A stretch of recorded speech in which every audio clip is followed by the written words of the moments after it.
በቀላል መስዋዕትነት የሚሳካ ትልቅ ህልም የለም። መለወጥ ትፈልጋለህ? ህይወቱን ለውጦ በምቾት መኖር የማይፈልግ ሰው ያለ አይመስለኝም። እያንዳንዱ ሰው ቢሳካለት የተመቻቸ ኑሮ መኖር ይፈልጋል። በትናንሽ ነገር ምቾት እንዲሰማን አድርጎ ሁላችንም በምንፈልገው ልክ እንዳንለወጥ ወጥሮ የሚይዘን የሁላችንም ጠላት ከምቾት ቀጠና ኮምፎርት ዞን መውጣት አለመፈለጋችን ነው። ብዙዎቻችን ቁጭ ብለን አውርተን ተነስተን ተግባራዊ ማድረግ የሚከብደን ሁልጊዜ ሁሉንም ነገሮች ዛሬ ሳይሆን ነገ ማድረግ የምንፈልግበትና ነገም ሲመጣ ወደ ሌላኛው ነገ እያስተላለፍን ልንሰራ ያሰብናቸውን ስራዎች ሳንሰራ ከምንቀርበት ትልቁና ዋነኛው ምክንያት ምቾት ማጣትን አለመፈለጋችን ነው። እንደዛም ሆኖ ግን ሁሌም መለወጥ እንሻለን።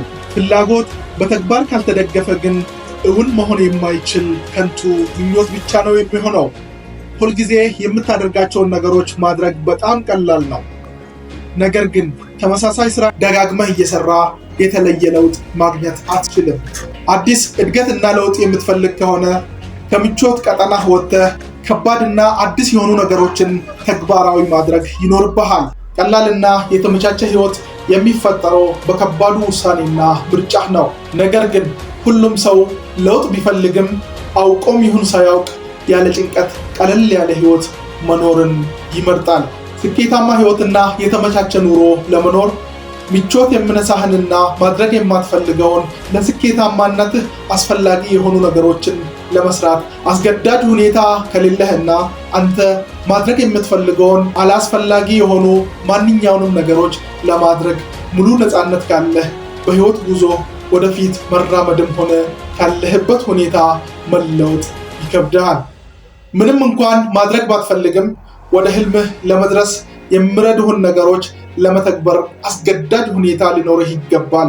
ሁሌም ቢሆን ልትረሳው የማይገባህ ነገር ከሁሉም ስኬቶች ጀርባ መስዋዕትነት እንዳለ ነው። በቀላል መስዋዕትነት የሚሳካ ትልቅ ህልም የለም። በትናንሽ ምቾት ሳትደናቀፍ በርትተህ ተነስና መክፈል የሚገባህን መስዋዕትነት ከፍለህ ትልቁን ህልምህን አሳካና ለከፍተኛው ምቾት ራስህን አዘጋጅ።